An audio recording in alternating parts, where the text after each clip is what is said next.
Daenerys Targaryen. She says she is the mother of dragons. But would you trust her with your kids? Her father was a maniac. She palled around with Dothraki terrorists. She asked the city of Karth for a government bailout. Then she lost 3 baby dragons after placing them in an unlocked wooden box. An unlocked wooden box! This Khaleesi wants to be queen of the 7 kingdoms, but can she be trusted? Daenerys Targaryen. Wrong for dragons. Wrong for the realm. Paid for by the Committee to Protect Dragons. We don't know anything about him. He was never really vetted. Is he really the true-born son of Robert Baratheon? All over the 7 kingdoms, people are asking the same question. Who is the real King Joffrey? The people of Westeros are hurting. Winter is coming. Crop yields are falling, and the price of fuel is going up. The cost of peat moss is through the thatched roof. And this young and inexperienced king takes advice from a whoremongering imp and has launched an illegal war in the north. What is King Joffrey hiding? This is not our kind of family values. King Joffrey. What a bastard. What a bastard. Paid for by the young Baratheons for freedom.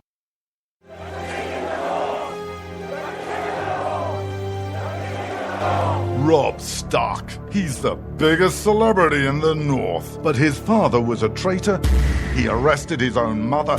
His bastard brother deserted the Night's Watch. And he couldn't defend his own castle. Worst of all, Robb Stark hasn't stopped the wildlings from invading our lands and taking our jobs. He even has an illegal alien for a nanny. And now he wants to be king in the North? King? Some people say he's really a wolf. Some people say he eats dead people. We can't wait until it's too late. Send a raven to Winterfell now and tell Robb Stark to go back home. Stop eating dead people and defend the damn wall. This ad paid for by Crossbows GPS. You shouldn't have to pay to talk to the people closest to you, or the people who used to be. That's why Umbrella Wireless is proud to announce the new Friends, Family, and Recent Ex-Girlfriend plan. Now you'll get unlimited calls to your best buddy, your mom, or Cindy, once she realizes that you're seriously meant for each other and should stop screening your calls. Now the 30 minutes of agonizing silence where you're both afraid to hang up may drain your battery, but it won't drain your wallet. And you'll get unlimited calls just to check if she still cares enough to pick up, with no extra charges. With the Friends, Family, and Recent Ex-Girlfriend plan, your phone will automatically answer calls from your ex, because maybe she finally realizes that you're the only one for her and wants to get coffee sometime. Now, after lonely nights of looking at pictures of the road trip you took together when everything was great, your misspelled texts are absolutely free. The only thing you have to pay for is the booze. The Friends, Family, and Recent Ex-Girlfriend plan, because she wants you back. She just doesn't know it yet.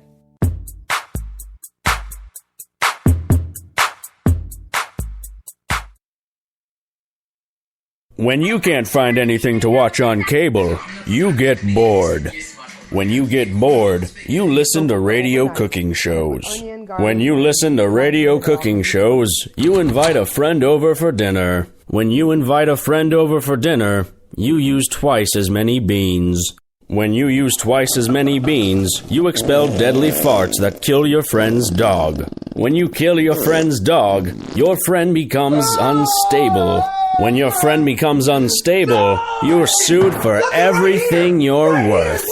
When you're sued for everything you're worth, you're thrown to the streets.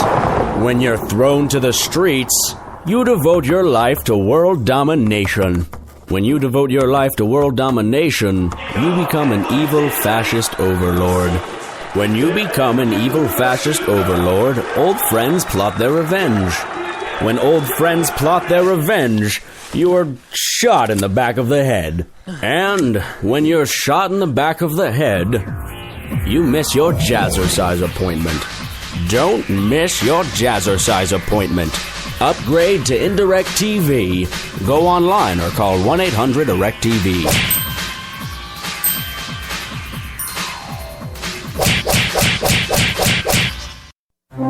Millions of Americans every day are shedding unwanted pounds by taking tested and proven Ultra Lipo Stick. Carbohydrates are bad. Our carbo-fighting antioxidant is good. Just listen to these satisfied customers. My name is Gail, and I lost like 20 pounds on Ultra Lipo Stick. My name is Jared, and I lost 46 pounds using Ultra Lipo Stick. My name is Zach, and I actually gained weight. This stuff sucks! Ultra Lipo Stick is safe and easy to inject. Just 3 doses 4 times a day discreetly underneath your fingernail. Listen to this. I used Ultra Lipo Stick and suffered from side effects like uncontrollable greasy discharge. Ultra Lipo Stick, it turned the armpits of all of my shirts orange. This stuff is crap. Try it today and see some real results. Ultra Lipo Stick. Not available in stores. Results may vary. Zinc Media. Feel the power of knowledge.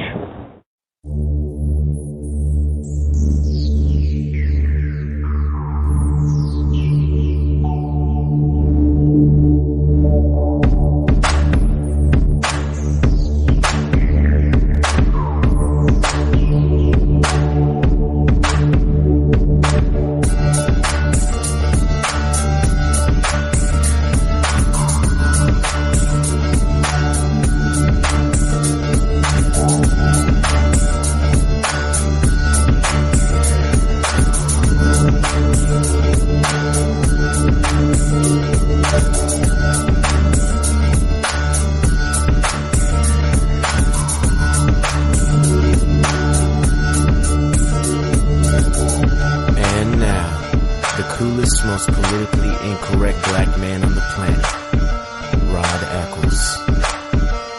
There is no limit to what a bad opportunist will do. Let me tell you somebody else who some people might find surprising, who I am starting to believe is a bad opportunist. And that is Governor Chris Christie of New Jersey. And people are, what? Rod? He was once the darling of the Republican Party. Look, that's what a bad opportunist does. They make you think and see, just like Obama did, they make you think and see that they are a sort of messiah, what you've always been looking for. That's how they get what they want. That's how a bad opportunist works. Now, another word or another name for a bad opportunist is con man. Or in Hillary's case, con woman. Yeah, I'm not going to say con person. No, that's going back to like when women were becoming firemen and policemen. No, I'm a police person and a fire person. No, you're a firewoman and a policewoman. I mean, there was even a TV show called Policewoman. Remember that? What was her name? Angie Dickinson played. What was it? Pepper something. Pepper was her name. 70s policewoman. They didn't say police. The title of the program wasn't police person. All this political correctness. That's also bad opportunist stuff. But here we have Chris Christie, who is who's been floating the idea of running for president ever since he blasted onto the scene in New Jersey when he won his first term as New Jersey governor.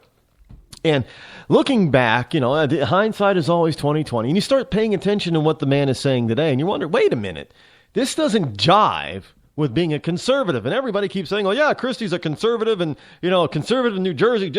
No, he's kind of like an Arnold Schwarzenegger. Maybe he did start out as a true conservative, but he's morphed into this rhino type of thing. And that is nothing more than a bad opportunist. Now, Schwarzenegger, on the other hand, he wasn't a bad opportunist. No. I think what Schwarzenegger finally did, he just got fed up and tired and gave up trying to deal with those wacko leftists out in California. He said, you know what? I just need to save a little bit of face so I can go back and make more movies. Do what I really want. He wasn't a bad opportunist, because if he was a bad opportunist, he would have stayed there and tried to run for governor again. No, he said, the hell with this. I'm just going to go make more movies. But this is, Chris Christie isn't doing that. He's like, hey, people think I can be president. I'm going to try to improve my cred, if you will, and see if I can actually make a run for this and be, the next, Herbert Hoover, because let's face it, Chris Christie is not a skinny guy. But that is not the reason why I think he's a bad opportunist. But let me tell you why I think he is a bad opportunist, or possibly being shaken out as one. But first, let me say hello, my fellow Americans and all of my fellow liberty lovers across the globe. It is I, of course, your lovable host, L. Rod, coming to you live from my bunkerized home studio somewhere within the great granite state of New Hampshire, where the state motto is still live free or die. It is not big government or bust. We try to keep out bad opportunists, but we don't always do so.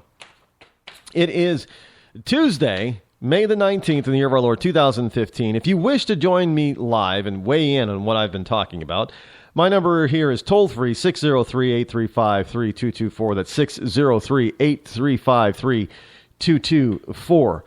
Chris Christie on the NSA. He says, now, you can't enjoy your civil liberties if you're in a coffin. Well, you can't enjoy your civil liberties if you don't have any, Mr. Christie. See, I know a lot of people, there are some people who like the Patriot Act. And I got to tell you, from day one, I didn't like it. I didn't like the fact that they were creating this grand, huge new bureaucracy, called Homeland Security. Now, granted, most of the departments and agencies that now fall under Homeland Security needed to be put together. I do agree with that. We did not need a brand new and total agency or department to do that. And not only did George Bush create Homeland Security, he created it and used a very negative type of term or word, homeland.